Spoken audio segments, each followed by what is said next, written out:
સુરતમાં હવે તો ચોમાસા પછી પણ ભૂવાઓ એટલે કે ખાડાઓ પડી રહ્યા છે।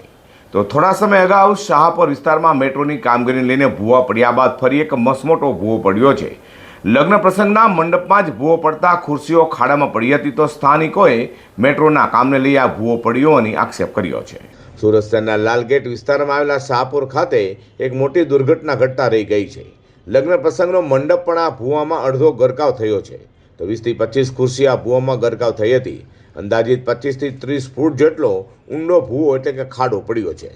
મેટ્રોની કામગીરીને લઈને બાજુમાં ચાલતા બિલ્ડિંગનો પ્રોજેક્ટનો પણ 5 વર્ષથી બંધ કરી દેવામાં આવ્યા છે। તો સ્થાનિકોને છેલ્લા 5 વર્ષથી મુશ્કેલીઓ પણ થઈ રહી છે।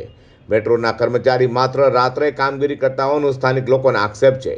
તો માછલીપીટ નજીક મેટ્રોની કામગીરી ચાલી રહી છે, તે દરમિયાન અચાનક જ 20 ફૂટ ઊંડો અને 15 ફૂટ પહોળો વિશાળ ભૂવો પડતા સમગ્ર વિસ્તારમાં અફડાતફડી મચી ગઈ હોવાના સ્થાનિકોએ આક્ષેપ કર્યા હતા।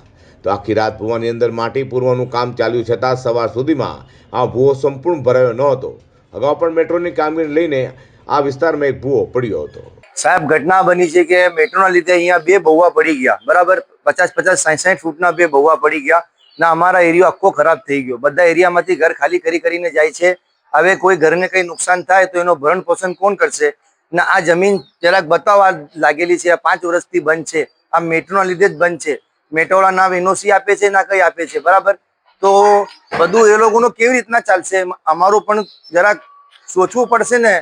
અમે કેટલી તકલીફમાં છે તમને ખબર છે સાહેબ। કમિશનરને એક જ મારા હાથ જોડીને વિનંતી છે કે આ કામને પૂરો કરો ને જે લોકોની સાઈડ બંધ છે એ લોકોની સાઈડની પરમિશન આપો, બરાબર।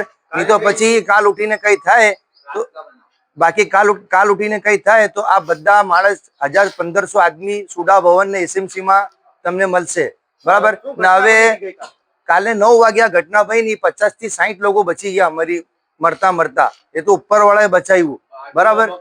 હવે બાજુવાળા મકાનમાં પણ તકલીફ છે કે બીજી તરફ ભૂવો પડવાની ઘટનાની જાણ થતાં સુરત ફાયરની ટીમ સ્થળે દોડી ગઈ હતી અને રસ્તો બંને તરફથી બંધ કરી દેવામાં આવ્યો હતો।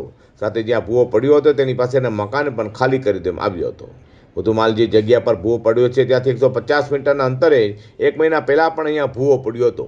મેટ્રોની કામગીરીના કારણે બિલ્ડિંગ ખાલી કરવામાં આવી હતી। તો સ્થાનિક લોકોએ ભયના માહોલ હેઠળ જીવી રહ્યા હોવાનું પણ જણાવ્યું છે।